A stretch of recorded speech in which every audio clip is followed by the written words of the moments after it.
Okay, the structure faces south, so this is our gas meter on the west side of the house. I'm going to go around counterclockwise. This is a good example as any. That little bar right there is called Z-bar flashing.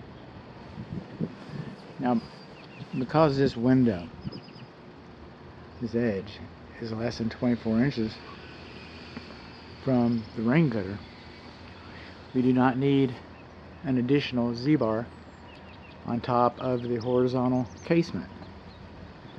That's not the case everywhere. Rain gutters discharge water too close to the house. Improper grading and drainage. I've had some builders tell me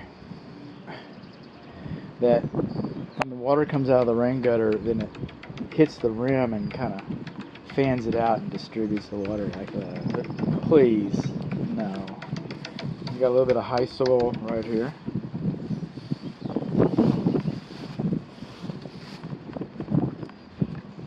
Write that down. High soil at south end of west wall near the exterior bib faucet.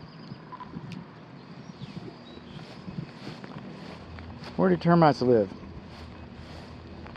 In the ground.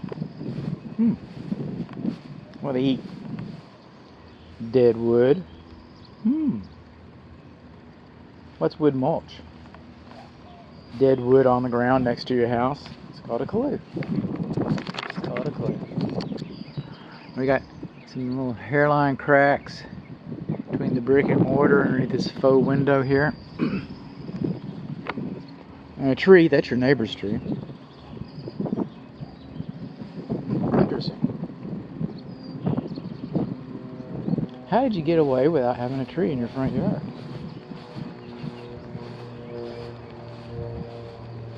Oh, I get it. There's your tree. A tree.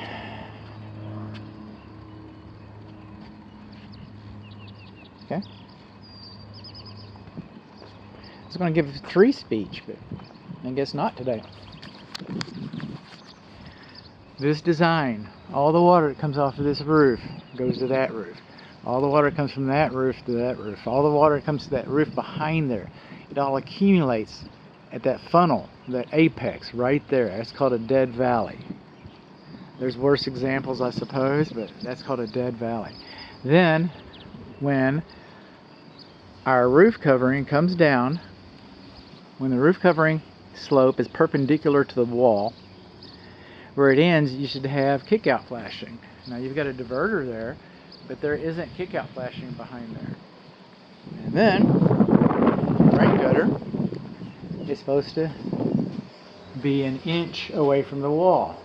This arrangement right here, without the kick-out flashing, with the gutter too close, it's going to allow water to come up in through here.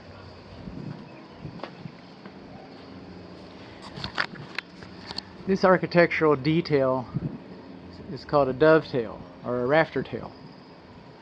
It's your fascia board. It comes down. It's a faux exposed rafter tail, but it's a detail. Over here, we lost our tail. We lost our rafter tail right there.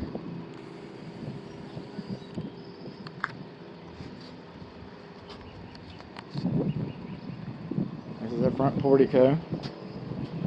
And so far, and counting, this is the only exterior light sconce that has been sealed. We're coming over here, and then we've got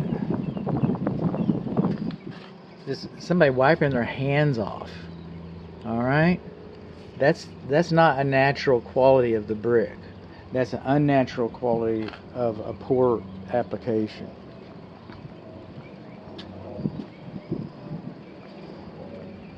Moving on along. Remember that other lamp sconce? These should be sealed to help prevent moisture from getting into the wall structure. And it's not unusual in the middle, but we've got a keystone up here. We've got a lintel if it's gone 6 inches. If it was sized properly, you know. But our load, we've gone over here, and this is our load, this is our load, we're holding the load. We've opened up 3 faux dormers up here, so the load path comes down here, down here, down here. It always would have come down, but that just kind of concentrates it right there. And then it shows up as a stair-step crack between your brick and mortar.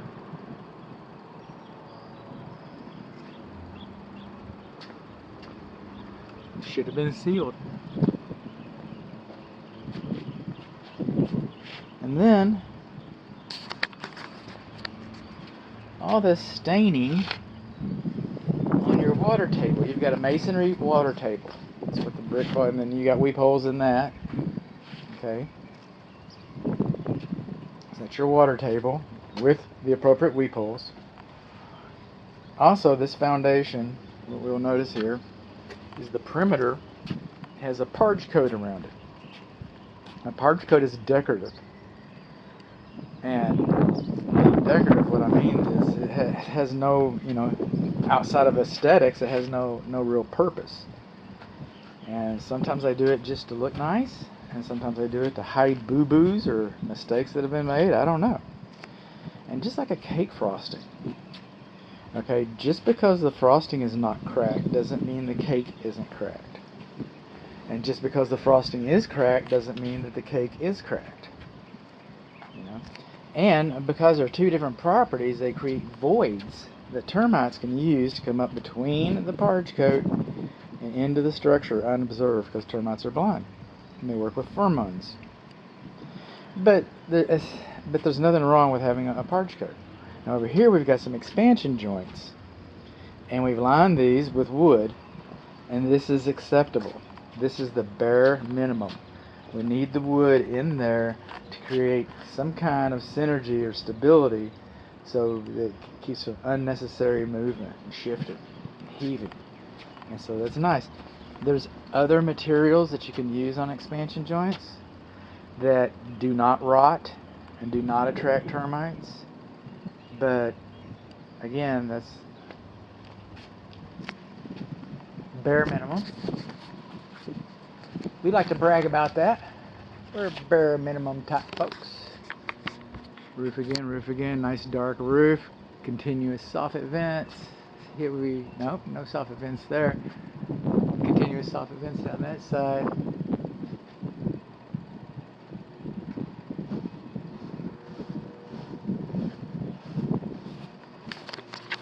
Generators are beyond the scope of this inspection. Solar panels are beyond the scope of this inspection. So that, I'm going to be inspecting from here to there.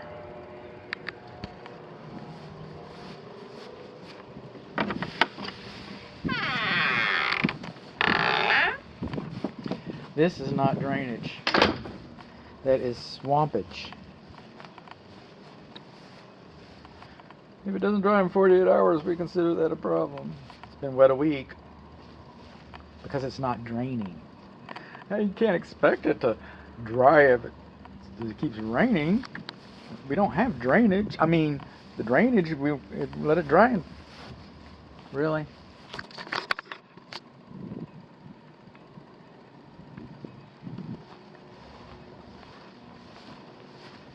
Control joints. Every couple years you need to come check this stuff, because it will shrink, it will pull away from the brickwork.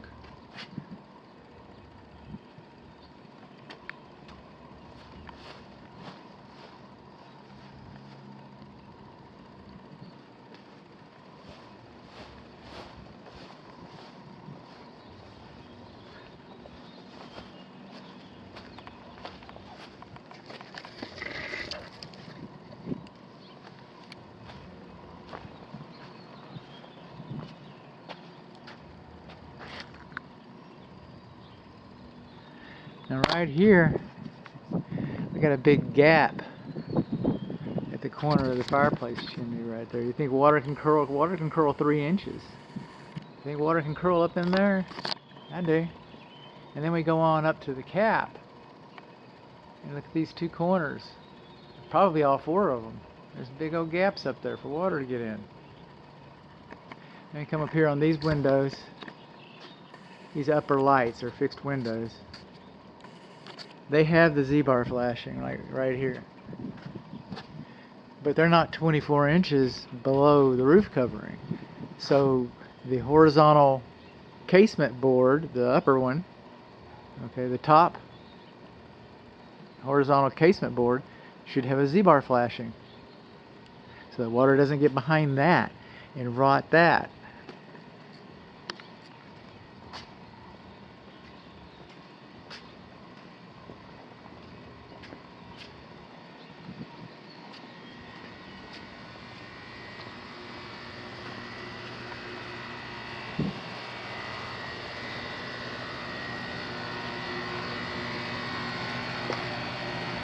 Coming over here.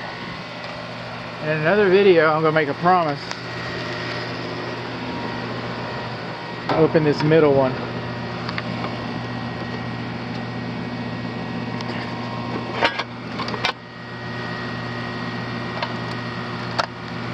I didn't do this with the other ones, but I did still images. So there's that. I'll take a still image of it.